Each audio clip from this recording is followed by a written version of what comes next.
Welcome to our Lunch and Learn session today from the Waterloo Region District School Board. So today's topic is understanding and supporting non-suicidal self-injurious behaviors, or self-harm 101, the function of self-harm and how to help. So we'll first off with some introductions, and then I'll have a few little items to cover before we get started with the core presentation. So my name is Lisa Bechtel, and I'm a psychological services consultant with the school board. Barb? Hi, I am Barb Shannon. I am a social worker at the school board. Irene. I am Irene Denbach-Lammers, and I'm also psychological services consultant with the school board. Yeah, so thank you for everyone for joining us. We will be recording this session today, so just keep that in mind. Once the recording has been reviewed, we will be posting it onto our psychology YouTube channel, so that's where you can find it. We will put the YouTube channel link into the chat box at the end of the presentation. Since we're recording presentation, we just ask you to hold your questions till the very, very end. So we will have a question answer period at the end of the presentation. So we ask you just to hold your questions until then, and then we'll open it up and you can unmute, you can put your questions in the chat box, and we'll try to take some time to answer your questions at the end. And that way we are hopefully going to get through all of our content if we hold those questions to the end. Let's see, I think that's all I had to cover in terms of housekeeping items. We just want to again welcome you for joining us today, and we'll let Barb get started with the content of the presentation. Barb? Wonderful. Thank you so much. I'm hoping, like as Lisa said, to give kind of the 101 of self-harm or self-injury behavior. Just when I tried to change my screen and it didn't work. How do I, there, okay. So the purpose of today's presentation is to review the NSSI is the short form for that non-suicidal self-harm, to look at the functions of that self-harm and then how to respond. As I did it primarily in regards to parent, but it also can be applicable to professionals as well. So what is self-injury or non-suicidal self-harm? It is the deliberate and direct destruction of one's body tissue without suicidal intent for the reasons that are not like cultural. Again, we're going to kind of get into it today in regards to the difference between self-injury and suicidal, but today's presentation is more particular on the non-suicidal self-injury. And that in itself might be a new concept for people, because I think sometimes people automatically kind of put them in the same silo when in fact they are quite separate. So non-suicidal self-injury is the non-lethal intent. And it's lower severity and a higher frequency that actually happens. Where suicidal behavior, the intent is a lethal intent, and it's a higher severity with less frequent. So what we will see is that when somebody self-harms, majority of the time with my work, particularly with young people and teens, is that we'll see that somebody often will engage in non-suicidal self-injury that has no intent on dying. So we want to talk about the function that self-injury serves if in fact it's not suicidal. And I think this is a very often a conversation I have with parents, is making that distinction between those two, because as a parent, obviously in fear, we often lump those two together and concern that suicide and the self-injury are attached, when that's not always the case. So I give myself some notes. I gotta make sure I follow them because I'm not good. I tend to go rogue sometimes. So what is self-injury? So it is, again, that deliberate act of that self-harm. Cutting would and burning would be the ones that I tend to see the most, but also scratching and biting. So often I will find that somebody might have an injury from a cutting, but then they're using their nails to kind of re-injure that spot.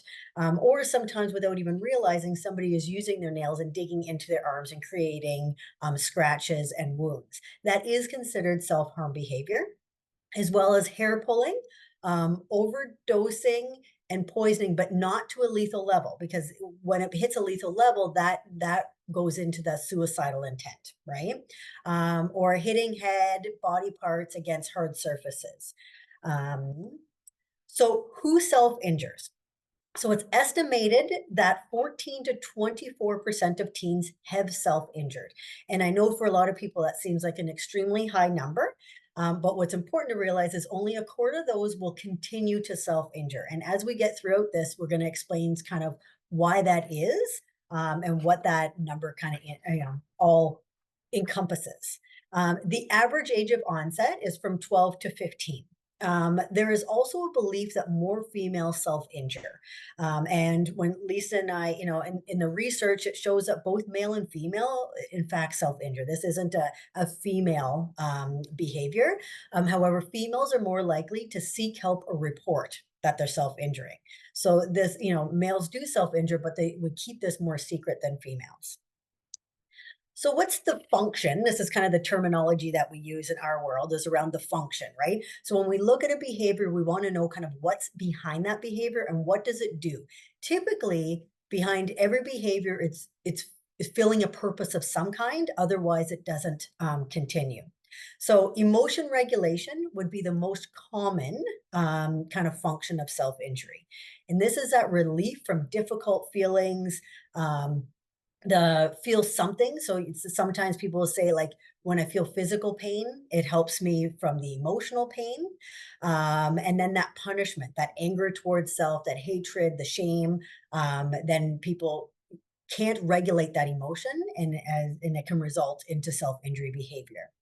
And then there's the communication piece, where this is they're sending that message to other people, trying to get a response, kind of like that cry out for help.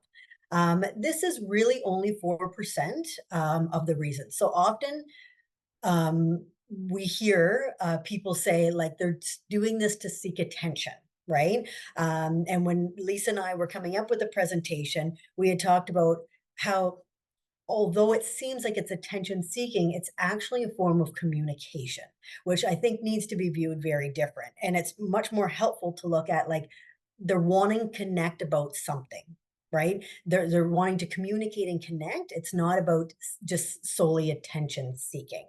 And then there's that control, the need to feel a sense of power and control, to stop a consequence, preventing relationships from ending, right?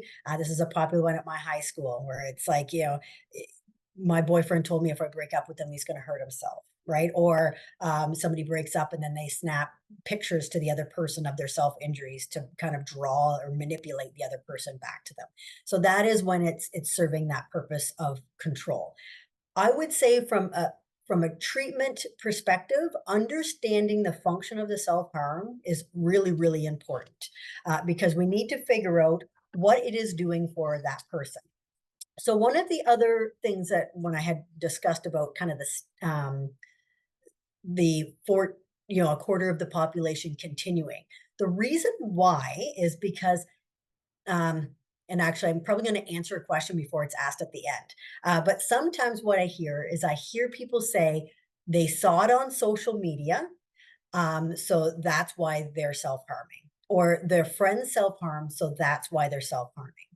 And in fact, although there may be a seed planted and a bit of contagion around the idea of using self-harm to cope, the reason why we have 24% of adolescents trying self-harm and only a quarter of them following through with it is because unless it is serving one of these purposes, they won't continue to self-harm. So they may try it, and this is where sometimes teens will give me a bit of a funny answer when they say, I had an incident, my first incident of self-harm, and one of my questions is, well, did it work for you? right? And they kind of look at me like, well, I don't know how to answer that, right? But because it's kind of a strange question. But if it served a function because they're having a hard time regulating, regulating emotions, the probability of them re-engaging in self-harm becomes much greater. Versus sometimes I ask that question, and they're like, no, actually, it was horrible. It hurt, and I'm like, I'll never do that again. Then we know it actually didn't feel. So when we look at that contagion, I will often say somebody might get the idea of self-harm, but really there needs to be a deficit in one of these areas in order for them to continue to want to engage in self-harm, because otherwise it doesn't serve a purpose for them. So what are the warning signs? So the warning signs are frequent unexplained bruises, scars, cuts, burns. All of a sudden there's bandages. I don't think we have it in the slides, but I will say from my experience, the most common areas of self-harm would be the arms, the upper thighs, and sometimes it's on the inner, and then the abdomen. And the reason being is for the thighs and the abdomen is often it can be covered up quite easily. So it can actually, they can go quite a long time before people would even realize that there is wounds. So clothing that conceals the wounds. This is the oversized hoodie when it's 32 degrees outside, right? Like some of it is, we need to start questioning why that is. Unusual amounts of time isolating in areas, and then signs of depression, isolation, disconnection, right? If there's a sudden change in that emotional kind of state or regulation, signs of depression, possession of sharp items. And I know when we think of this, we typically think with self-harm, especially cutting, we think of razor blades or knives. And Lisa and I, when we were creating this presentation, we're talking about the many creative ways that we have seen adolescents and the items that they've used.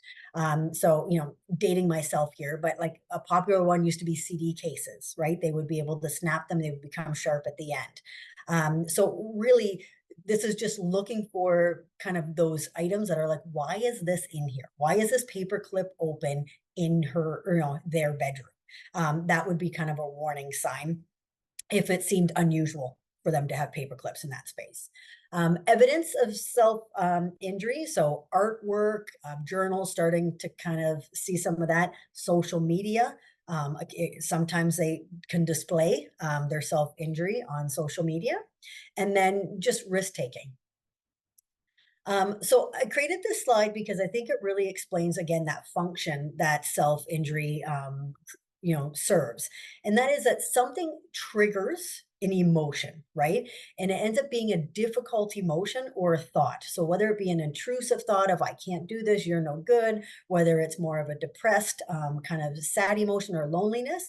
So when that trigger happens, the emotion happens, the individual perceives that as intolerable, right? So it's almost like a distress tolerance that they don't have the tolerance to deal with the distress.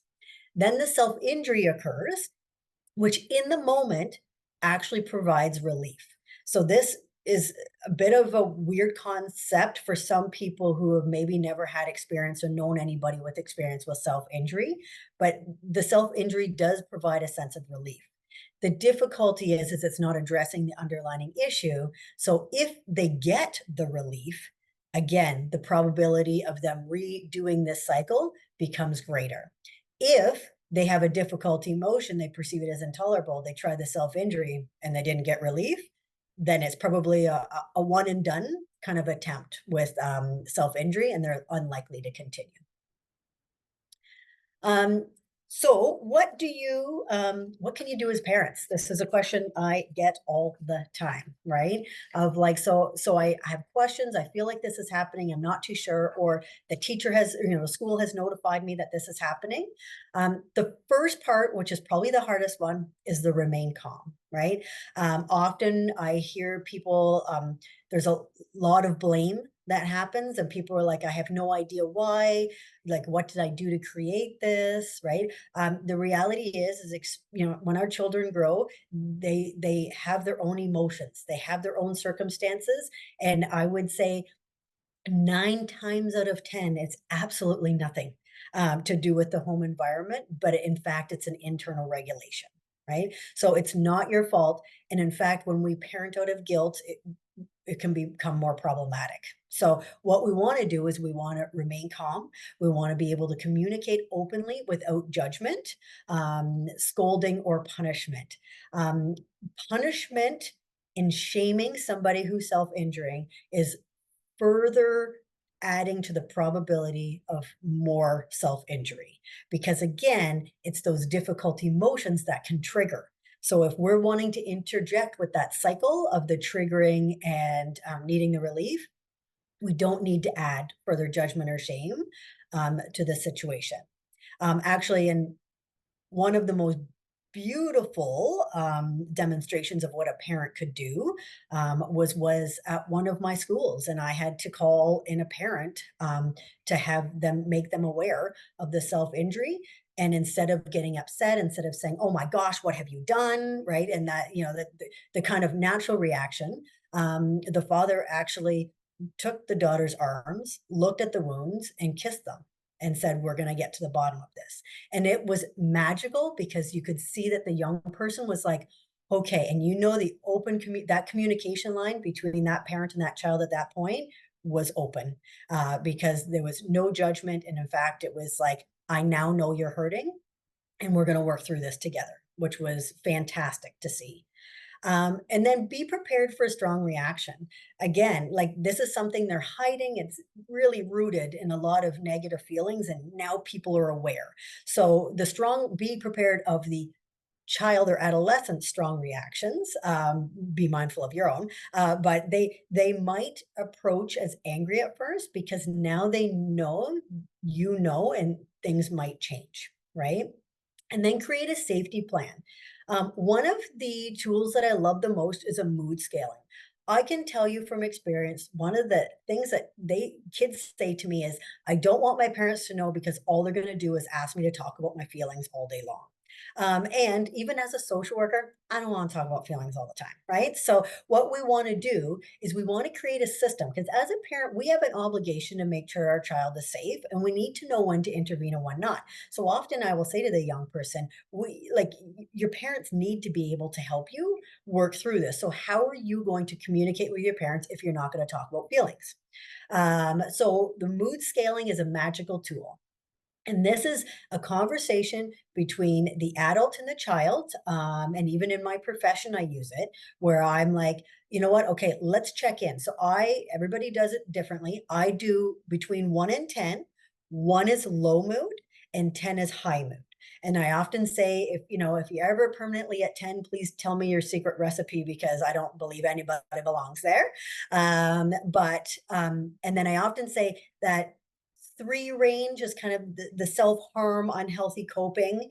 2 is starting to have more concerning, deeper thoughts. And 1 is at a level where really you need to be assessed by a crisis clinic. Right now we're at a level of safety that I don't think any parent or professional wants to feel liable in that position. So what I will say is, this is going to be the mood scale. So then you can just check in and say, I just want to check in, where are we at between 1 and 10? And the young person can say, I'm a 5. And you're like, okay, you're a 5. That's good, right? Or I had a bad day. I'm at a 4, or I'm at a 3. And then you can scale your judgment based on that. The secret with this is if the young person says a 5, we don't get into problem solving how we move that up to a 7. Because now we're getting into the range of starting to talk about all these feelings that they're trying to avoid talking to you about. So, as long as it's not in a range that's a safety concern, we're like, okay, if you need anything, let me know, right? And we walk away. We don't get into, when's the last time you ate? How late were you up last night? Like, all those conversations. That is a good way to close down that communication with their young people. And then another part of safety planning for me is around making the home safer. Again, keeping in mind that we cannot remove every single thing that can be used as a self-harm item. That is an unrealistic expectation.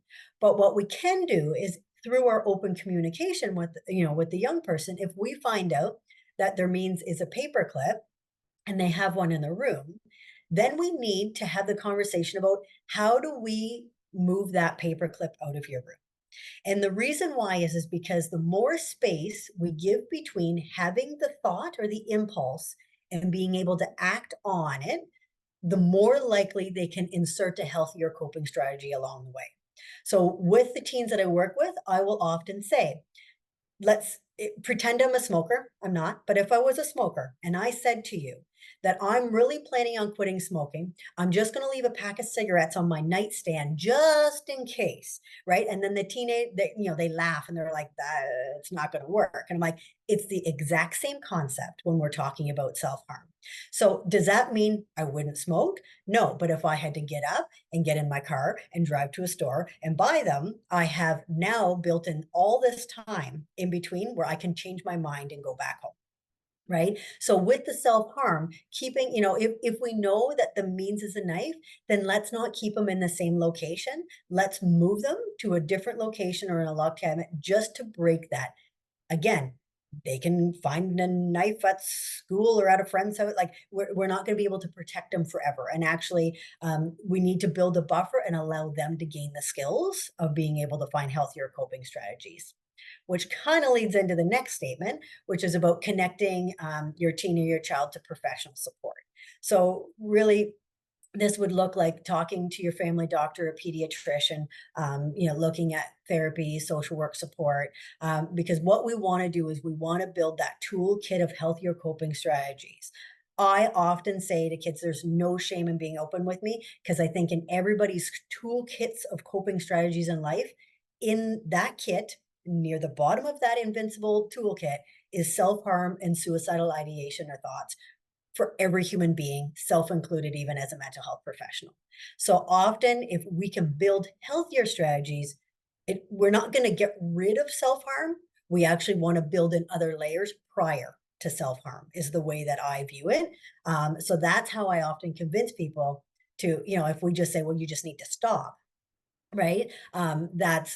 That's not going to be enough, or threaten them to ground them if they self-injure, right? But instead, we need to look at this is a skill deficit that now we need to take actions to make sure we build those into your kit so that you have other healthier strategies instead of self-harm.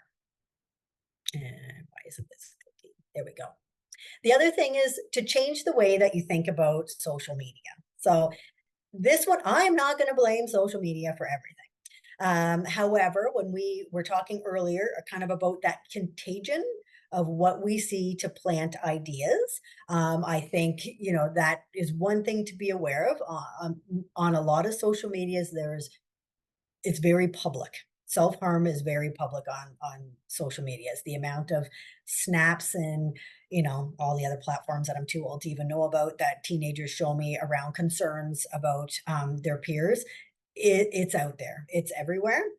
But I also think it's important to realize that the use of social media also often interferes with sleep hygiene and proper strategies. And when we know that we are sleep deprived, most of us are not as regulated emotionally. So looking at it from a prevention standpoint, the more healthy lifestyles, in order to be as in the best, optimum place emotionally, limits the risk of self-injury entering into a child's life. So I'm not saying it's bad on everything. I'm just saying we need to monitor that to make sure that it's actually not playing into their emotional stability, which would put them at greater risk. The other thing is we also as adults need to look at our own social media use. I often find I'll be in meetings and a parent will be talking about their child's phone use, but can't get off their phone even during the meeting with them, right? So we need to be able to look at how we're role modeling that. And in fact, there was one study that showed that adolescents living with depression reported their parents spend up to 8 hours a day on social media themselves. So in understanding the impact of healthy use and lifestyle choices, we can role model that as the adults in children's life, including, not being on our cell phone in bed at 2:00 in the morning, and all of those healthy kind of strategies. And then to also prioritize family mental health and relationships. So I often don't want to look at it just solely from the child or teen's perspective, but also looking at it as like, what changes can the family make as a whole, so that it's just so everybody's in a better place. So if a family has experienced chronic stress, that can impact that emotional regulation, right? And I understand that there's a number of times where we don't always have control over those, the stressors in life, but definitely looking at how as a family do we prioritize self-care, and making sure that we are together demonstrating how to take care of ourselves when we are stressed or overwhelmed. So then again, that's that healthy coping strategy. We are demonstrating and showing those. And then if somebody is attempting or about to attempt suicide, to get help. So knowing the difference between them, self-harm can often be managed through counseling and family strategies. Um, any any thought or plan of suicide needs to go to a crisis clinic to be assessed. So I just like to make that distinction because I don't want people to think, well, I don't really know. I did that presentation and they talked about just creating a safety plan in the house. Anytime there is any discussion about lethal intent, then they need to immediately be assessed by a professional. For those that aren't aware, the crisis clinic is located in Grand River Hospital. It's through the emergency department, and you would go in and they would connect you with the crisis team nurse that would then be able to assess the safety of that situation. And I think, how did I do for time? I didn't even, oh, I'm not too bad actually. So I think at this point in time, that's a lot of information, probably not even as much as I could have shared, but in the time that we had, that's that's all I could squeeze in. But I think at this time, Lisa and I are more than happy to take questions if anybody has anything specifically.